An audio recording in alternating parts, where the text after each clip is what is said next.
ప్రకృతి వ్యవసాయం చేసే విధానంలో భూమికి సమపాళ్లల్లో సూక్ష్మ పోషకాలు అందించడానికి నవధాన్యాలు జల్లడం ఒక విధానం. ఈ విధానంలో నవధాన్యాలు అనగా గోధుమలు, యవలు, పెసలు, శనగలు, కందులు, అలసందలు, నువ్వులు, మినుములు, ఉలవలు. వీటితో పాటుగా పిల్లి పెసరాలు, జనుములు, జిలుగులు, జొన్నలు, మెంతులు, గోంగూర, తోటకూర మొదలైన విత్తనాలను ఎకరానికి 12 నుంచి 15 కిలోల విత్తనాలను తీసుకుని నానబెట్టి మొలకెత్తిన విత్తనాలను నాట్లు వేసే 30 నుంచి 40 రోజులకు ముందుగా పొలంలో జల్లడం వల్ల భూమికి కావలసిన పోషకాలు అందిస్తాయి.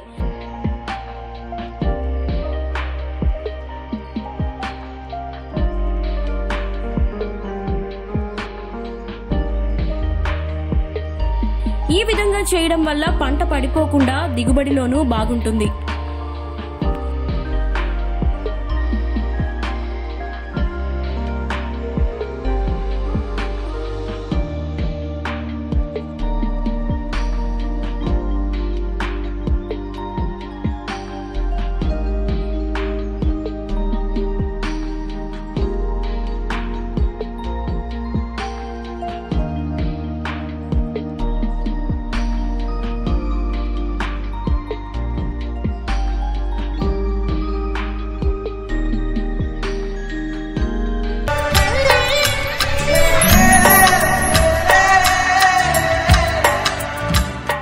అన్ని రకాల పోషకాలు రావడం కోసము ఈ నవధాన్యాలు అని చెప్పేసి 9 రకాలు కలుపుకొని మనము పచ్చి రొట్టె ఎరువులకు సంబంధించినటువంటి జీలుగా, జనుము, తర్వాత సుగంధ ద్రవ్యాలు, తర్వాత ఆకుకూరల విత్తనాలు, ఇంకా అన్ని రకాల విత్తనాలు, చిరుధాన్యాల విత్తనాలు ఇవన్నీ కలిపి మనము ఈ చల్లుకుంటే భూమిలో పంటకు కావాల్సినటువంటి పోషకాలు అన్ని రకాలు వస్తాయండి.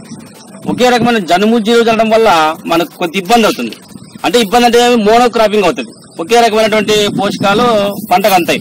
అలా కాకుండా అన్ని రకాల మనం పొలంలో చల్లుకున్నాం అనుకోండి, ఇలాగా అన్ని రకాలు చల్లేస్తున్నాం అనుకోండి, మనం అవి మనకు అన్ని రకాల పోషకాలు భూమి నుంచి మనకు పంటకు అవసరమైనటువంటి ప్రోటీన్స్ అన్ని కూడా అది ఇస్తుంది.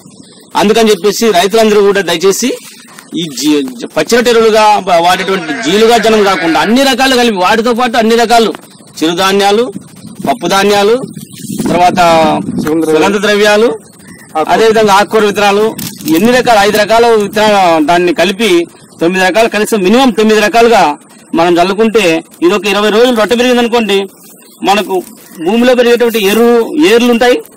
ఆ ఏర్లు మనకు బాగా భూమికి బలాన్ని ఇస్తాయి.